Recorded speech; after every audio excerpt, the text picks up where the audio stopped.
encontrar piso en Irlanda en 2025. En Irlanda lo difícil no es encontrar trabajo, eso es muy fácil. En Irlanda lo difícil no es hacer amigos, se hacen enseguida. El problema en Irlanda es dónde meterte a dormir. Tienen una crisis de vivienda que no es ni medio normal y encontrar una habitación, ya no digo una casa es imposible, pero es que una habitación es dificilísimo y carísimo. O sea que en este vídeo os voy a dar todos los trucos y consejos posibles, porque yo pues ya tengo una casita aquí en Irlanda. Entonces, cómo lo hice, cómo lo hace la gente que conozco, qué plataformas usar, qué tipo de mensajes enviar y todo lo que necesitáis saber para conseguir ganar esta guerra, que es conseguir una habitación en Irlanda. Antes de nada, para quien no me conozca, hola, soy Lorena, soy una copywriter española viviendo en Irlanda y en este canal os hablo un poquito de mi aventura con el emprendimiento, de cómo es vivir en este país, de libros que me interesan y un poco lo que vea que os puede resultar útil para existir. Entonces, la crisis de vivienda en Irlanda. Tienes que mentalizarte de que va a ser caro. He estado mirando grupos y ahora mismo las habitaciones individuales, porque sí, chicos, se comparte habitación y de hecho es muy común, pero las habitaciones individuales están ya en los 1.000 euros al mes, 900, 1.000. Cuando yo llegué en junio de 2024 estaban a 750,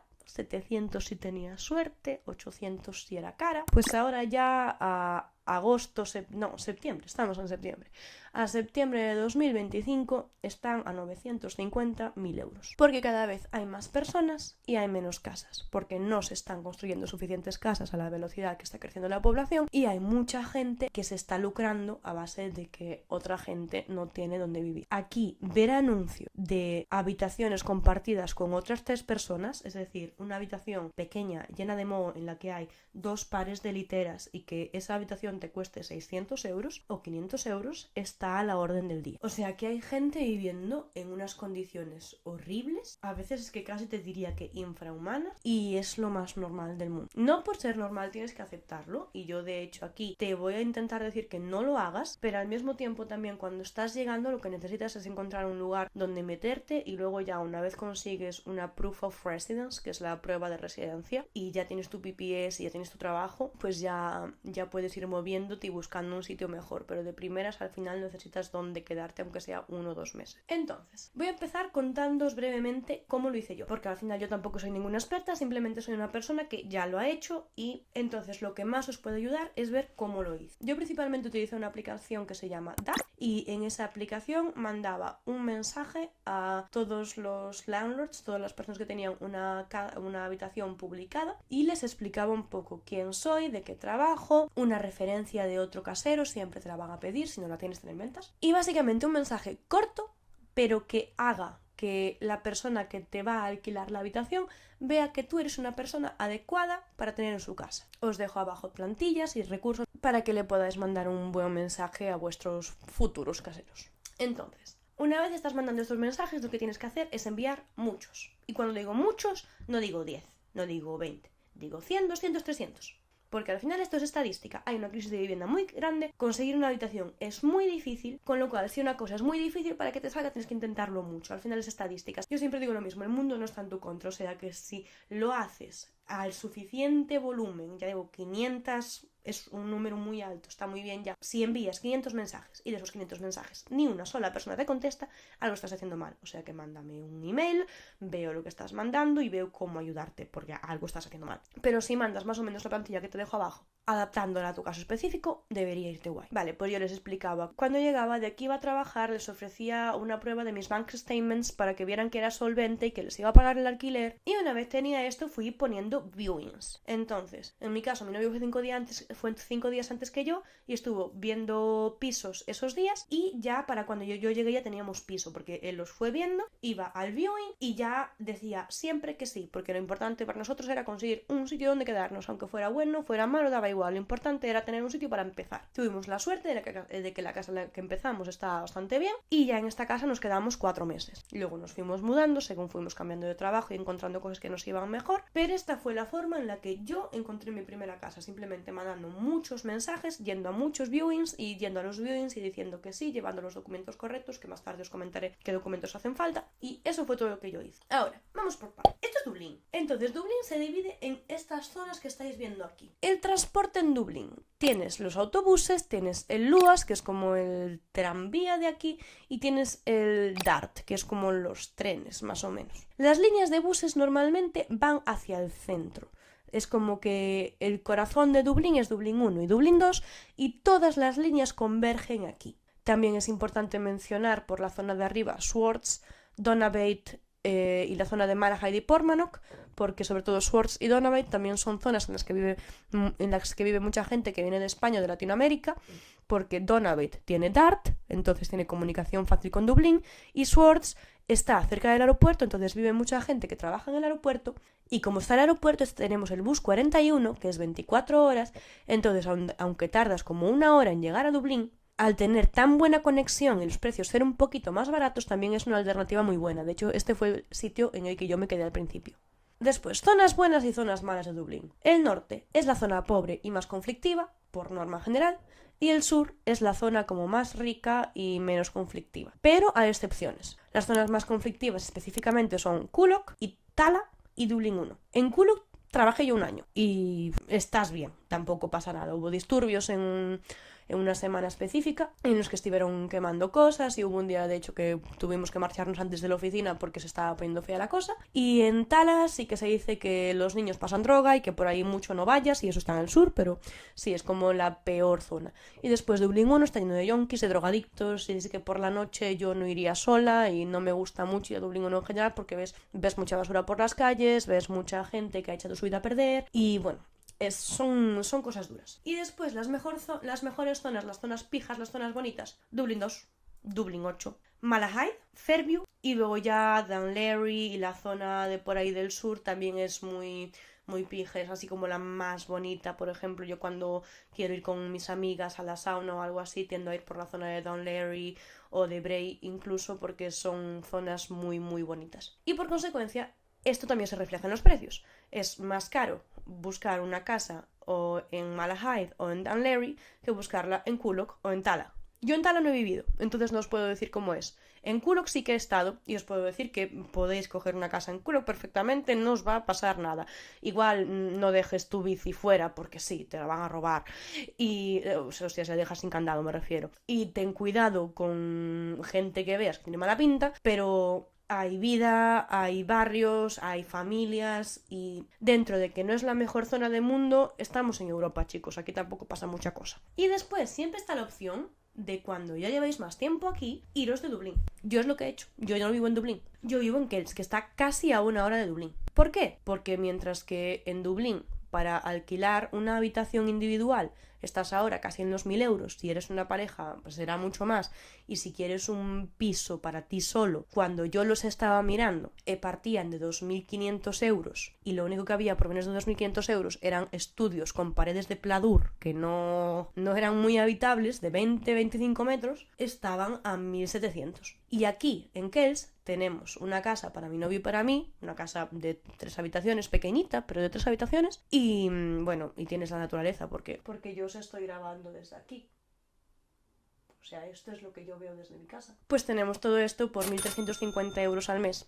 1.400 incluyendo factura. Entonces la opción de irse más lejos siempre está, pero de primeras pues no, porque no tienes coche. Entonces aquí para moverte te hace falta coche. Si no tienes coches tiene que estar en Dublín, porque es el único sitio en el que los autobuses funcionan más o menos bien. O vamos, eso es lo que yo he visto. Si tú encuentras la manera de tener un trabajo en una zona cerca de Dublín, o en una zona como Clonee o Ashbourne o pueblos así que son más pequeños pero sí que están bien conectados con Dublín porque están cerca, o incluso Minut, que también tiene por allí la universidad, también está bien conectado, pues también te podría ir bien. O sea, siempre busca ofertas de trabajo, busca casa, mira lo que te puede venir bien. Lo importante es que encuentres la forma en la que a ti te funcione. Pero bueno, dejamos ese tema aparte, ya conocéis las zonas de Dublín, ya os he explicado cómo funciona más o menos. Ahora, aplicaciones para buscar casa. Yo utilicé Daft y grupos de WhatsApp, pero en los grupos de WhatsApp tened cuidado, sobre todo con la gente que dice, dejo mi casa, mi casero me ha pedido si puedo buscar persona, tal, para que me devuelva la fianza. Si es gente a la que le va dinero en que tú cojas ese piso, no te fíes, porque así fue como viví yo mi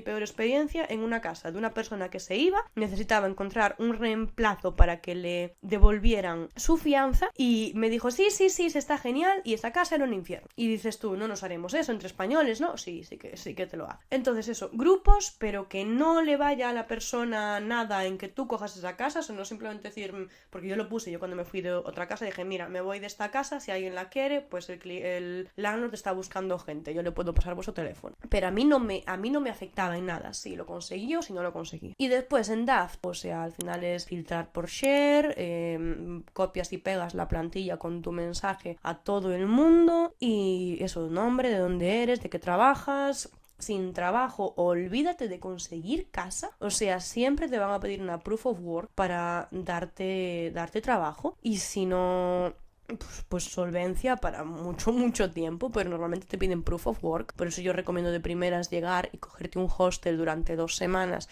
y luego ya una vez pasen esas 2 semanas y hayas conseguido un trabajo, porque yo creo que es lo que te debe de llevar si lo haces bien. Tengo un vídeo explicando cómo conseguir trabajo, mírate ese vídeo para ver cómo hacerlo y con eso en 2 semanas más o menos deberías tenerlo. Y una vez ya tienes tu trabajo, pues es ya cuando vas a viewings con tu proof of work. Puedes intentar hacerlo antes, pero no sé si te saldrá. Y al revés funciona igual, en el trabajo te van a preguntar si ya tienes casa, pero ahí no te piden proof of address. Entonces tú dices que sí. Tú dices, sí, yo tengo casa, casísima tengo. Entonces tú dices que sí y ya está. Y cuando llegas a los viewings son la guerra. Tú vas a ir a un viewing con otras 20 personas, todas queréis esa habitacioncita, nadie puede tener esa habitacioncita. Entonces tú llevas todos tus papeles, llevas tu PPS si lo tienes, llevas tu documento de identidad fotocopiado, llevas tus bank statements, que se vean tus bank statements, si tienes, que se vea que tienes solvencia, que se vea de todas las formas posibles, llevas tus referencias de otros empleadores y llevas tus referencias de otros caseros. Repito, si no las tienes te las inventas. Le pides a tu tía que te haga una referencia como que fue tu casera y le pides a otra gente para la que hayas trabajado que te envíe que te reenvíe la que tú le mandas por correo para que se vea que es su dirección de correo electrónico y con eso ya te llega. Intenta que te hagan contrato. Muchos sitios no te lo van a hacer y algunos landlords incluso te piden el dinero en cash. O sea que ahí ya dependes totalmente de que no te quieran estafar. Y si vas a vivir con tus caseros, cosa que yo hice y no recomiendo, pero bueno, al principio no puedes elegir. Que quede muy claro del principio qué te dejan hacer y qué no, y qué consecuencias hay si cambian esas cosas. Porque, por ejemplo, yo en mi segunda casa me dijeron, sí, puedes usar el salón y la tele. Usé el salón y la tele una vez y luego me dijeron, no podéis usar ni el salón ni en la tele, hemos cambiado de opinión. Y ni me bajaron el alquiler ni pasó nada, simplemente me acabé yendo de ese sitio las 3 semanas porque era horrible por muchas otras cosas. Pero no había represalias. Entonces es importante que dentro de lo que tú puedas controlar, que no es mucho porque llegas a una posición muy vulnerable, que tengas las cosas lo más escritas posible. Si es en contrato, fantástico, pero si no te quieren hacer contrato, no te lo hacen.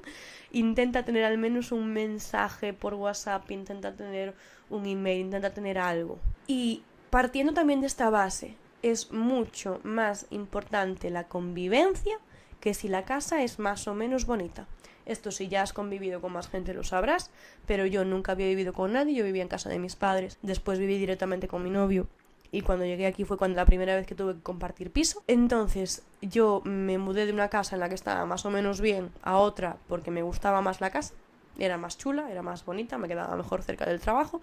Pero esa gente era mala. Y duré menos de un mes en esa casa, prácticamente me echaron y no te recomiendo en absoluto que te cambies de una casa en la que hay buen rollo. Si hay buen rollo, quédate en esa casa. Porque es que es muy duro llegar a tu casa después de un día de trabajo y estar en tensión porque en tu casa, que no es tu casa, vive otra persona que te puede molestar, con la que estás incómoda, que no te cae bien y que no te deja ni relajarte en tu propia casa. Eso es muy incómodo y no se vive bien. El mejor consejo del mundo, si tienes ya amigos allí o si estás conociendo gente que te cae bien y que parece decente, porque no es lo mismo que te caiga bien que pienses que es buena gente para convivir, eso son cosas muy diferentes. Yo tengo amigos que me caen muy bien, pero no conviviría con ellos. Si ves que hay gente con la que puedes, para hacerte buena idea convivir, rollo, podéis haceros incluso un cuestionario en ChatGPT para ver si seríais compatibles conviviendo, algo así, que busquéis alquilar un piso entre todos, o que busques en los grupos gente española que esté compartiendo entre todos ellos y que justo se les vaya una persona, que encuentres cositas así. Y ármate de paciencia, pero sobre todo ármate de estrategia. Repito, tenéis abajo un montón de recursos que os he dejado porque hay que ayudarse, porque es que esto de buscar casa aquí en Dublín puede ser un auténtico zoo, es muy difícil, pero al final lo consigues, al final poco a poco irás cambiando, irás encontrando tu sitio, mucha paciencia y mucha estrategia. Ser muy felices y mucha suerte.